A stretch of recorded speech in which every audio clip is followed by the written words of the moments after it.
Hello, and welcome to episode 156 of Pop Culturally Deprived, where each week we watch a movie I've never seen before, which is still most of them, and talk about the good, the bad, and the Wayback Machine. This week we're going to be talking about Tron on your End of Line podcast.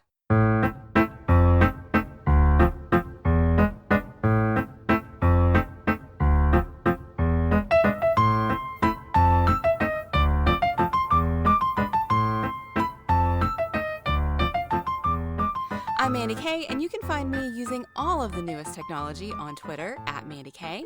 And I'm Matthew Vose. I'm just a program. I have a user somewhere. I'm at Matthew Vose on Twitter. I didn't expect you to say that. That's fine. I just come up with these on the spur of the moment, as you can tell from the high quality of the comedy. Absolutely. So we've been doing this for 3 years now. Mm-hmm. Pretty much this week at the time of recording, because we are having to get so far ahead of ourselves. But, you know, happy February, everyone else. Right.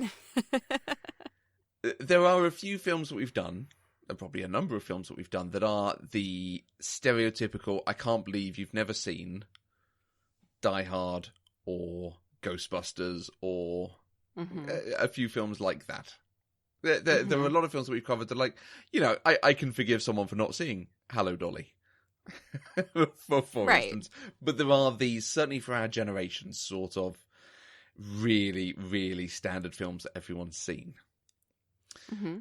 There is something about Tron, and I'm not entirely sure, as I've delved into it and thought about it more, I'm not sure what it is, but there's something about Tron that I just assume everyone's seen it.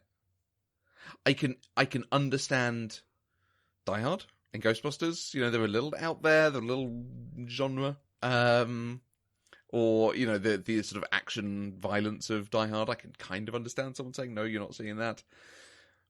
Tron's a Disney film, it's family friendly. There's a slightly strange thing that it's 1982, so it's a little bit, for our generation, we wouldn't have seen it at the cinema, necessarily. Right. And certainly when I was speaking to, so I reached out on Facebook and spoke to a few people who are, you know, a few years older than us, and they did see it at the cinema, and it did have a massive impact on them. But at the same time, I just assume all my friends have seen this. I think your bias is showing computer nerd. Well, Matthew. this is perhaps the thing. Is it just self-selection that because I, you know, hang out with nerdy types like me, this is a film we've all seen? I think so, honestly. This is not a movie I ever heard anybody talk about. Okay, but let's step back, you know, and talk about someone who's into nerdy, comic-y, computer-y, sort of sci-fi type interesting things. How come you've never seen this? Okay, but see, I didn't know that I was a nerd until after college. Okay. I was so fundamentally sheltered and suppressed, whatever. Like, I didn't know who I was and what I liked until I was out of college and kind of was given this space to figure those things out about myself, which is when I started kind of heading down the Doctor Who, Buffy, Marvel, like all of those things. And so this was honestly not a movie that ever came across my radar. I mean, I'm pretty sure I had heard of it by that point, but then it would have just fallen into, oh, that's from the 80s. And anything I would have ever seen just looked so horribly outdated that I had no interest in it. And then I didn't know what it was about. Okay. I still didn't know what it was about when I started watching it today. Yeah, I'm not entirely sure I know what it's about. Don't worry. So after college, did you have like a nerd coming out thing with friends and family? Like, guys, I need to tell you something. You know, I've realised something about inside, but that's not diminishing anyone else's experience, obviously. Just no, unfortunately, I was still too much of an introverted hermit at that point. So no, it was just all internal. Yeah, were you just surrounded by jock culture? You just had to be a jock? What was I read. That's all I did. Ugh, I just nerd. read books all the time. So in high school I did watch a lot of TV, but it was the WB lineup, the primetime WB lineup. Okay. So that was like mainstream, Dawson's Creek, Charmed, Buffy, Roswell. You know, some of it's in the more like supernatural fandom vein, but it was that's what teenagers watched then, right? Like, I was doing what everybody else was doing. Okay. And granted, some of it stuck with me because we all know Buffy is the best television show ever made. But, you know, it just took a while for me to get to where I am now. Okay. So I never saw Tron. Yeah, it's... I want to say, if you're listening to this and you haven't seen Tron, let me know or something. I'm fairly sure, like, you're not going to listen to this unless you've seen Tron. So we're even self-selecting on the audience, aren't we? Possibly. I don't know. We do have some people who wait to listen to us to see if they want to watch it. Because they want to know if one or both of us enjoy the film before they make their decision on whether or not to watch it. So, you know, there may be some people who make their choice based on this conversation. So if it's 2022 and you are listening to this whilst commuting and thinking, oh yeah, I'm glad I finally saw Tron, let us know. Maybe. I had to have a chat to my mum about this because I can't even really remember seeing Tron. It's just, and this ties into the discussion we've just had, it's just a film I've seen. Okay. Like, so it's just been a part of your world. Absolutely. I have this vague memory of walking down a street and being told we're going to see it, and I think sitting in like the first or second row of a cinema watching it. Mm-hmm. But I can't remember actually watching Tron or and the effect of the film on me. It is just part of, this is what films are going to be like. Okay. Now, I wouldn't have seen it at the cinema when it came out because I was like 0 or 1. Right. Maybe just about. So speaking to my mum, she thinks we went to see it probably on a re-release, maybe 87, 88, something like that. She thinks it was probably one of the provincial towns in Surrey that we lived near, an Oxted or an East Grinstead. But she also thinks we had it on video, but I can't remember that we owned it, so I suspect we recorded it off TV, maybe, and it was just something that got put on. Apparently I loved it, but I think that's going to be a visuals thing. Okay. Because I can't see anyone loving this for the plot. I don't know. If you're like 8, you might. Maybe. I mean, for what you would understand of the plot. Yeah, he does get to kiss the girl, so great. Yeah, we're going to talk about that. So it's a really strange one to talk about. Like, even having it on the list has been unusual. Well, no, but she's seen Tron. Everyone's seen Tron. It's just cultural osmosis. At some point in your life, you've seen Tron. And I think we'll get into a little bit more of what actually stands out from this film over what this film could be remembered for. So perhaps we should get through the first bits and then we'll get into the conversation. Sure. Cool. What's Tron about? All right. So IMDb says, a computer hacker is abducted into the digital world and forced to participate in gladiatorial games where his only chance of escape is with the help of a heroic security program. Yeah. Do you want to know my synopsis? Yeah. It's a live-action Wreck-It Ralph. Would we actually say Wreck-It Ralph is the animated version of Tron? Well, yes, but I mean... meets Toy Story. Yeah. The only difference is that Tron has the user experience as well. It's not just the digital world, whereas Wreck-It Ralph is the life of the digital characters, people, whatever. But, I mean, that's essentially what it is. The MCP is King What's-His-Face in Wreck-It Ralph. I can't remember his name. I can't remember his name. You know, and Alan is Ralph and Tron is Vanellope, and it's just, that's how I see it. It's absolutely a live-action Wreck-It Ralph. Okay. All right. So, Tron is a 1982 American sci-fi action-adventure film written and directed by Steven Lisberger. It stars Jeff Bridges, Bruce Boxleitner, David Warner, Cindy Morgan, and Barnard Hughes. Lisberg was inspired to make Tron after he saw the game Pong for the first time in 1976. He wanted to create a film that would open up the world of computers and video games to everyone. Lisberg and his business partner Donald Kushner set up an animation studio in 1977 to develop Tron. The project caught the attention of computer scientist Alan Kay, who came on board as an advisor and convinced them to use CGI instead of only hand animation. Lisberger and Kushner were turned down by Warner Brothers, MGM, and Columbia Pictures before they finally found a home for the film at Walt Disney Studios. Tron was one of the first films to make extensive use of any form of computer animation. But the technology to do so didn't actually exist at the time, so the frames had to be produced one by one with a camera placed in front of a computer screen. It was nominated for Best Costume Design and Best Sound at the Academy Awards, but not for visual effects, because at the time, the Academy viewed the use of computers to generate the effects as cheating, which I find spectacular. Amazing. And 14 years later, they finally gave it the Academy Award for right. Well, special. They gave the effects. creator Yeah. of the effect the Perlin sound. 14 years later. Yeah, crazy. So they finally caught up. Yeah. And now we have movies that are just CGI. Yeah. Winning for visual effects. Exactly. So how... okay, so I'm going to assume you own this one if it's just part of your world. Really? No. And like I say, I can't remember ever having actually owned it. I can't remember having it on video. So we must have taped it and it's just one that got put on. Okay. I wonder if there's something in it that it's the sort of... You know, friends with kids talk about, like, oh, I've seen Toy Story a million times, or, you know, X film a million times. It just played over and over and over again. I wonder if this was my film like that. Okay. That it was Maybe, just put on to keep Matthew happy. Okay, yeah. Because I just cannot really remember watching it. I just know I have seen Tron. All right. Interesting. So it's on Sky. So it's on Sky. Yeah. Okay. It's not on any of the subscription services here, but you can rent it on Amazon, Google Play, Apple Movies, all of those places. Yeah, nice. So. Okay, you read out a good cast list. So particularly we've got Jeff Bridges, Bruce Boxleitner, and David Warner. Where have you seen them?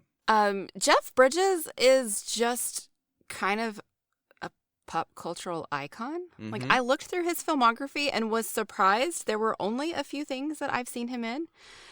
We have previously done a movie on the show, The Big Lebowski. I think that was episode 3 of PCD, I think. With my friend Kevin was on that one. And I've seen Iron Man and I've seen Stick It, which is an amazing movie about gymnastics. Right. He plays the gymnastics coach. I love it. Yep. That's really it. I was shocked when I looked at his filmography. That's it. Okay. But I know who he is. Yeah. Everybody knows who he is. He does do good stuff. Although I do kind of mix him up with Kurt Russell sometimes. Yeah, that confused me. That I mix him up with Kurt Russell? Yeah. That confuses you? They kind of look the same. Okay. Especially now, when they do the wavy hair and the beard. Okay. Matthew disagrees with me. All right. Bruce Boxleitner, this is hilarious. The reason I know who Bruce Boxleitner is because my mom had the biggest crush on him when I was a kid. Okay. He was on this television show called The Scarecrow and Mrs King, which I had to look up to see actually what it was about. It's like a spy show. Bruce Boxleitner played like a special agent who was undercover, and his ops name was Scarecrow. And Mrs. King was a divorced housewife who, like, they happenstance ran into each other, and she ends up getting involved with the agency, and they end up solving crime together. Well. It was my mom's favorite show, and she loved Bruce Boxleitner, so I've always known who he is because of that. Interesting. Okay. And he's done lots of various TV and some Hallmark stuff and things like that. Yes, he's most famous, I think, for potentially this, but for Babylon 5. I haven't seen Babylon 5 yet. Yeah, me neither. But being in geek culture, it's a thing you know, and Babylon 5 was a... Okay.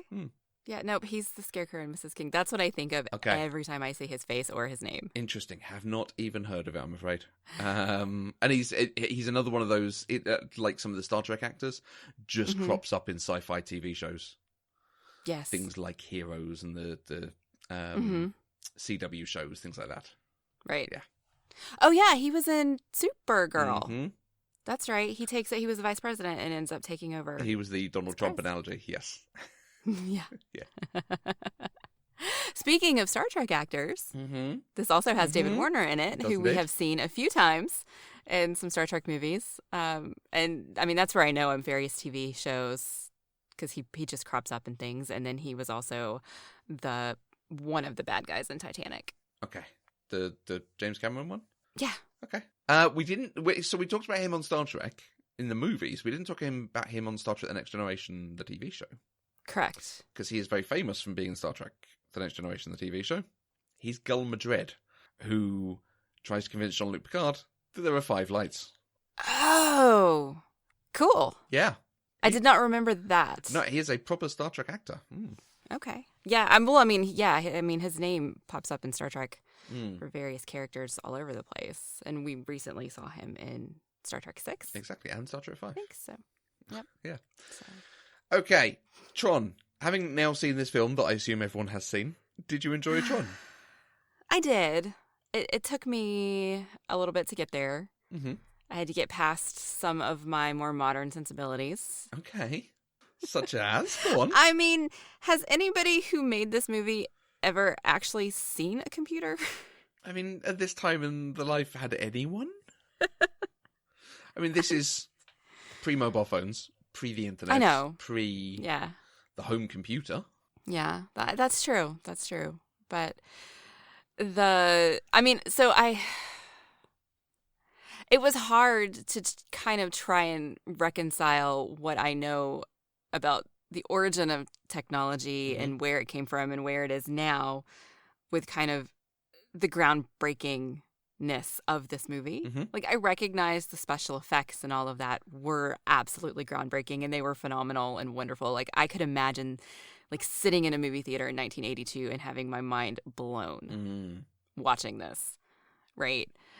But at the same time, I kind of felt like, you know how when germs were discovered and... Okay. I love that you're looking at me like this. Like, where is she going? This has gone to a place? This has gone to a place. Like, so back when germs were discovered and they were trying to make people understand what they were, it seemed utterly ridiculous to people that there were these little creatures, like wee little creatures that were inside of us making us creatures. Sick. Okay, yep. Yes. And I kind of felt like that's what we were getting here, right? We have wee little creatures inside the computer programs running it. And it just felt like a very early interpretation of technology, which it is. Mm-hmm. I don't know. It was weird. The thing that sort of stood out to me is the difference in what we understand as a computer and how we use computers. Because this was a time when they weren't quite rooms anymore, but they were big-ass devices. Right. And you would type some code and run a program. Mm-hmm. And that program would run and give you some sort of output. So it was... I think the trailer even says it's like, an extension of human intellect or something. So it's a tool for solving something you can come up with in your head. Whereas what we use the computer for now, the computer is a tool that allows us to use computer stuff better. Yeah. So, I mean, maybe Excel was a thing. Spreadsheets weren't really a thing even at this point, and spreadsheets changed the way we do finance and accounting and look after those things, and the idea of the home office. A computer wasn't envisaged as being able to do that sort of thing yet. So the idea of a program, a single bit of software that does something, is very different now to, I think, and maybe this is just the difference with browsers, because browsers are the main things we use computers for, frankly. You know, interacting with the internet and doing things online. A browser is not a single program that does one thing, effectively. So you could not represent Chrome as a dude. Right. I think. Right. I mean, you could. They'd be a weird dude, but... No, I think Chrome would be the arena. Yeah. And I mean, that's the thing they do in Wreck-It Ralph. They have them, certainly in the second one, visit the internet. And it is this landscape. Second one has a whole Tron sequence in it. Ooh. That's kind of meta. So like, watching it, it was really interesting to think, like, yeah, when they were making this, and if you talked about computers, you were talking about a program being, you have written this bit of code, and it's going to go off, and it's going to crunch all these numbers and come back to me with an answer. Whereas now, I might have Excel, Power BI, R, some sort of data thing where I look at that data and analyze it and spit out some answer. It's not just doing something within this black box that we don't necessarily see what happens anymore. Right. Okay. I did find it interesting that the way they anthropomorphized the computers, I mean, they gave them emotions and desires, which is, I'm not really sure, like, it felt weird to me. Again, that felt like they're trying to, I guess they were trying to envision a world that that they couldn't quite grasp yet. Okay. I mean, this is basically what Pixar have done since '96. What if X had emotions? So when you're saying, this is Wreck-It Ralph, yeah, absolutely. This is them saying, what if computer programs had their own society and could think for themselves, but still had to do what we told them to do? Yeah. Yeah, no, that is exactly what happened here, for sure. And I find, and I don't know whether this is just because it was picked up by Disney, but I find it really interesting that this is so family friendly. My brother-in-law pointed out that this is the start of a chain of films that goes through The Lawnmower Man, Hackers, Johnny Mnemonic, The Matrix in some ways, but all of which are visualizing the use of computers as sexy action hacking, but more adult crime related type stuff. Whereas this is just computers and the beautiful vision of the future that we get from them. Well, I mean, that's because this came first. This created the door for those other movies to walk through. Yes, yeah, I think. And when you think of those other films, I think this film does really well in what it delivers. I think it's almost more on point now than it was then.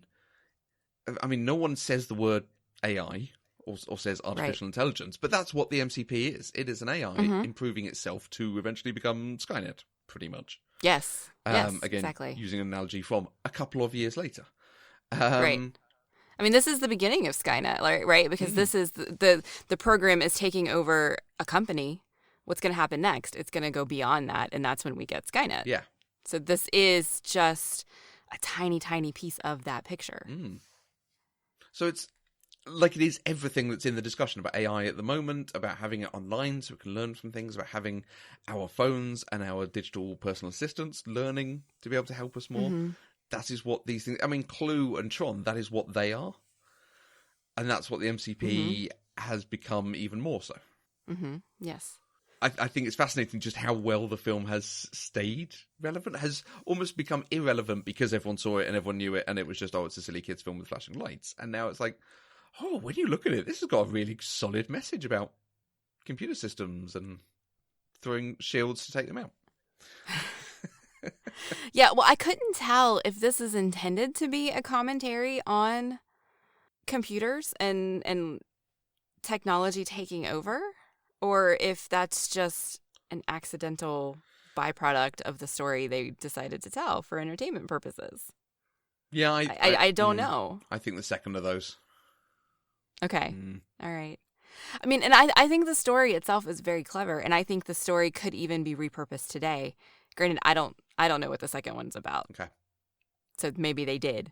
I don't know. But I think the story, like the bones of the story, could absolutely still tell something very compelling today, just with better technology and graphics, right? Like the execution of the story didn't really hold up because we understand technology now. Yeah.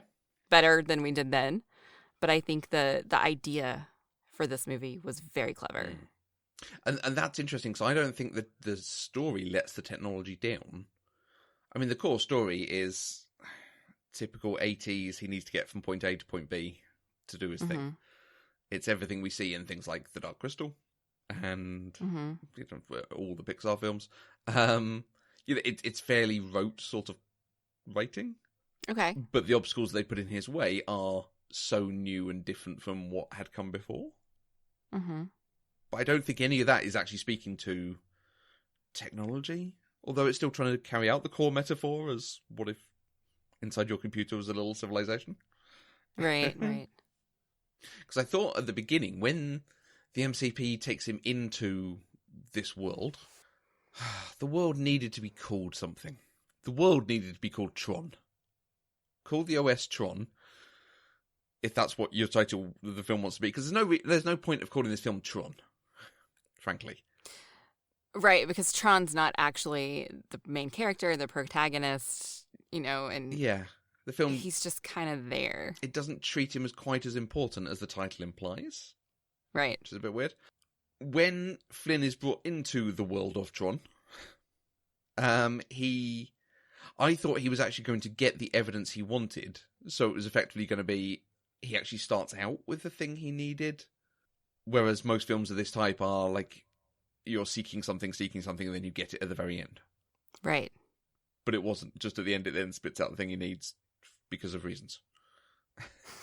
Because suddenly there's no security protocols on their interconnected system.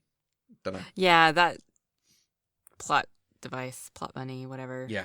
It didn't make sense, but it tied everything up in a neat little bow. Mm-hmm. But when he gets there, it is very much just... I mean, he stops being as active as he was. He's just sort of pushed around a bit. And then eventually Tron says, I need to get there to speak to my user. Mm-hmm. And I think when they get there, they realise he can get out. Maybe? Yeah. I don't know. So the movie it has a couple different things going on, and I'm not sure that they work super well together. Right. Because you have the whole story of Flynn wanting to prove that he really wrote the programs that made the other guy, that the other guy stole. David Warner's character stole. Yeah, the video games.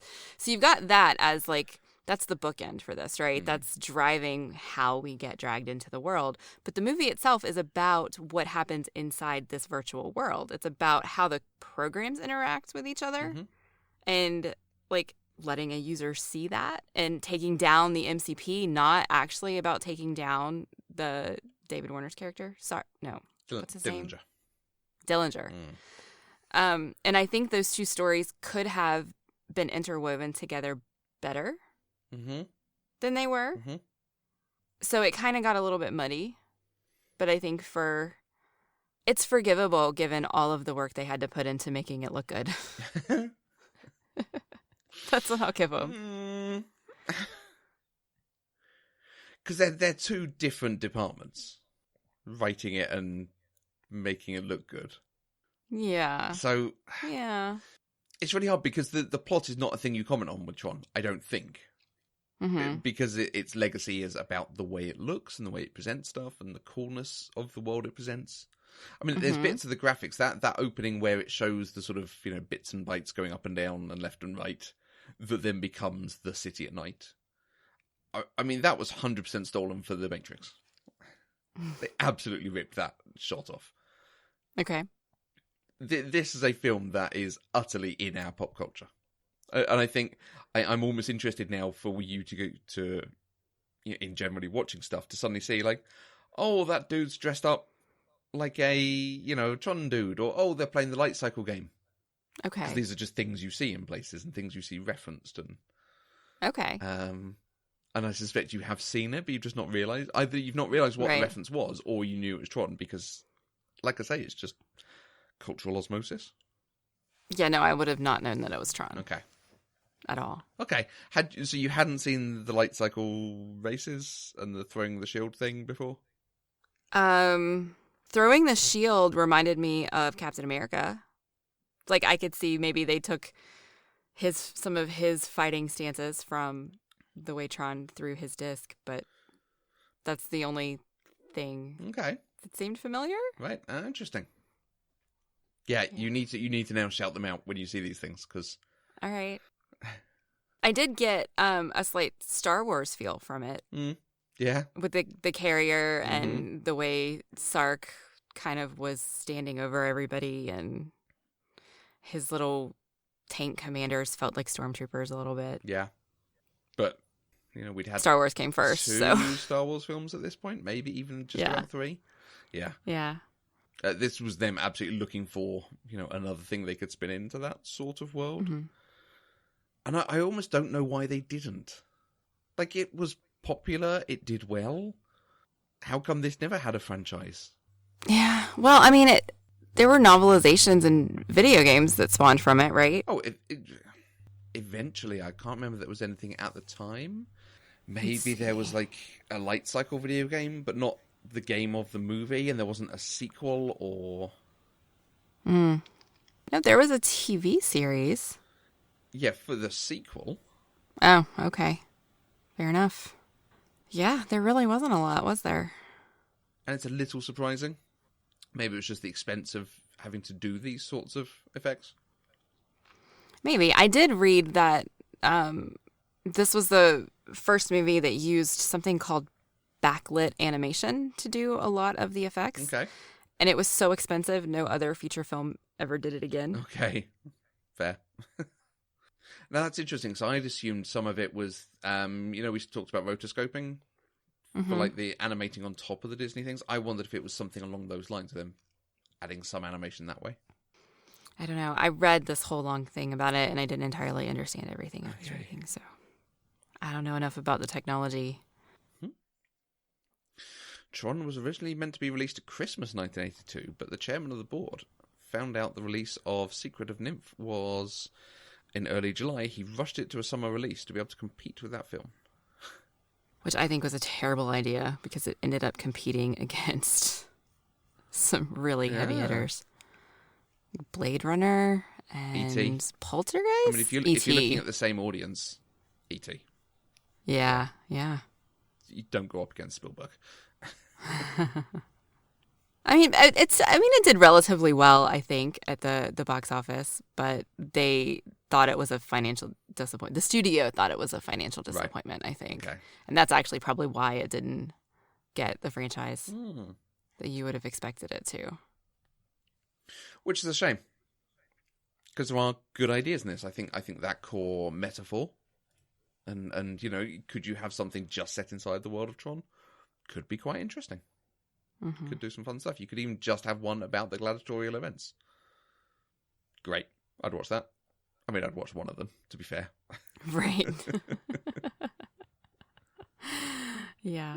Although, I mean, once they take the MCP down, though, is there really a story left to tell in that world? Who can say? I mean, there's a sequel. There's a sequel, so I can't say. Basically. All right. So, given that this is a movie that you can't actually remember watching, but it's always just been a part of your culture, your nerd culture, are there things in this that you love, that you just think are standout from watching it again? I think it just has to be the visuals. I think it stands up. I don't know if what I watched was a remastered version or something. It just looks great. There's nothing in it that makes me go, oh, that's a bit, the back projection's not great, or the matching up of their movements to the computer effects is not great. Stuff that in other films throws you out a little bit and just makes you go, they've just not quite done that well enough. There's nothing like that. It's so well done. And incorporating the computer technology, the traditional animation tech, as it were. It's great. It's a beautiful film. It's really interesting to watch. It's engaging. This is why I was chatting to my brother-in-law, because I'm like, hey, if my nephew hasn't seen this, I think he might quite enjoy it. So, okay, I'm hoping he does watch it at some point and reports back. He's getting to watch Star Wars this year, though, so, nothing else gets a look in. Right, of course. Okay. Yeah, it's great. So, did it stand out to you, given its age? Did you have any impression from the visuals of it? I recognized that they were phenomenal for the time that it was made. Like, I was shocked that these came out of 1982. Right. Mm-hmm. And I could see, and honestly, now that I'm thinking about it, though, I'm thinking that what I noticed was style more than anything else. Like, the style is very clearly 80s, late 70s, early 80s, which is not something that generally appeals to me. But the execution of that style was pretty flawless. Yeah. I think. So, yeah, that was something I commented on in my notes, I think, that it was pretty stellar. So, was there anything... you liked the visuals then, but was there anything in the plot or in the film itself that you thought, that's good, that makes this film worthwhile? Those are two different questions. and I want you to answer them both. Okay, hang on. The visuals make this film worthwhile. Okay. I will tell you that. The visuals make it worthwhile. Right. Watching this movie changed the landscape of film. Yes. And that makes it worth watching. Okay. Regardless of anything else. There were a few lines in the movie that I really enjoyed. And again, I don't think that this movie was trying to make some sort of social commentary on technology, but there's a line that Barnard Hughes has. He says, computers and the programs will start thinking and the people will stop. And I think, God, that's such a prescient line. Yeah, right? It really is. I wonder if they really knew, like, could envision what the world was going to be like today. I mean, I doubt it. Honestly, I doubt it, but it is an interesting line. And then Tron had this adorable line. He got really excited. They successfully, I can't even remember at which point it was close to the beginning, but they successfully escaped and started on their journey. And he turns around and looks at Ram and goes, "We made it!" And then there's this pause. And then he goes, "This far." Nice. And it just made me giggle. Yeah. It was so, like, innocent and cute. Mm. And yeah, that's all. Mm-hmm. I liked it. There's one thing I didn't like, and we didn't actually talk about this. Yeah. There was an utterly unnecessary scene of kissing between Flynn and Yori. Yep. Why? It didn't need to be there, because on the user side, he was no longer with the girl. I can't remember her name. Linda? Maybe? Mm-hmm. Cindy Morgan's character. Mm-hmm. Like, clearly they had been together at some point, but they're not together anymore. She's with Alan. Mm-hmm.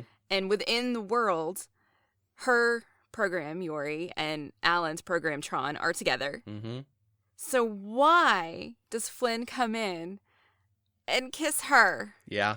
Like, why do they have the triumphant kissing scene? It doesn't make any sense. It's unnecessary. Mm-hmm. Didn't like it. This is going to go to a longer conversation, so trust me for the opening gambit of it, but her character is unnecessary, both real world and in Tron's world. Mm. I think it could just have been Alan and Tron. I know, Alan and Flynn. Yeah. But I suspect they went, oh, we need to have a woman in here, though. Mm-hmm. And there's no way we can turn either of these characters into a woman. That'd be weird. Guys, can we make the, like, heroic, hacker person a woman? No, women don't know computers. Okay.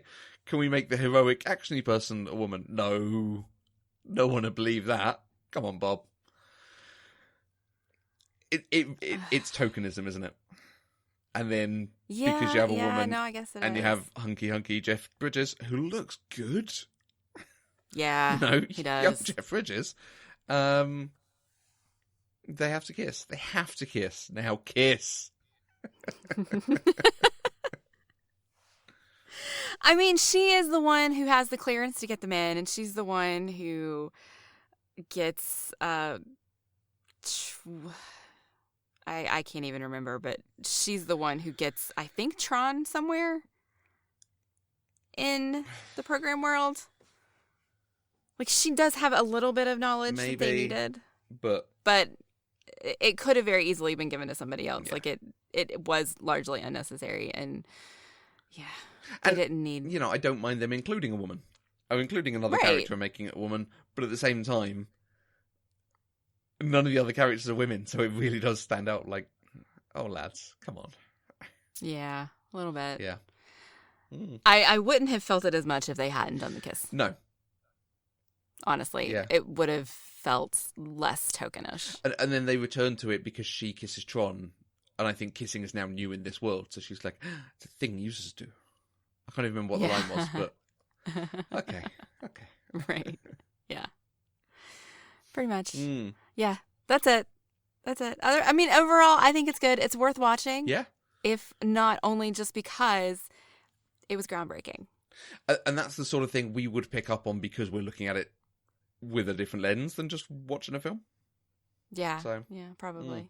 Just us taking it too far, frankly. All right. Well, is there anything else that we need to discuss about Tron? Are we doing the sequel? Yes. Cool. Good. I can't tell if you actually are excited about that or not. Yeah, very much so. Been a long time since I saw it, so yes, very much so. I was actually shocked to realize that the sequel came out in 2011. I thought it was more recent than that. 2010. End of 2010. Yeah. Yes. Yeah. I seriously thought it was more recent than that. I didn't realize it had been a whole decade. Like, I'm so old. I don't understand how time works, apparently. So, we've got Night Watch from last week. Day Watch to watch. Watch. And then we've got Tron Legacy to watch. Okay. Good. We've got more stuff to add to the sequel. And it's quite nice because we did close out a few sequels last year.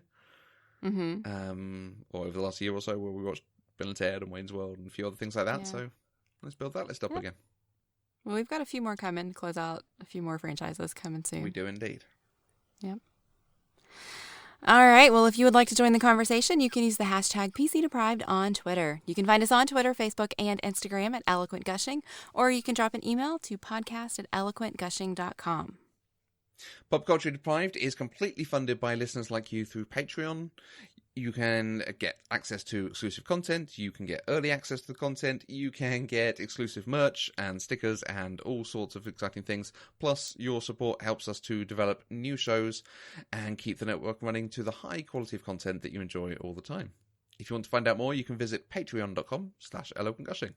And I went off script, and it went very badly. Good. And we will be back next week with another episode where we are going to talk about Oh Brother, Where Art Thou? Until then, I am Mandy Kay. And I've gotten 2,415 times smarter since then. Pop Culturally Deprived is an Eloquent Gushing production. For more information, visit eloquentgushing.com or find us on Twitter @eloquentgushing.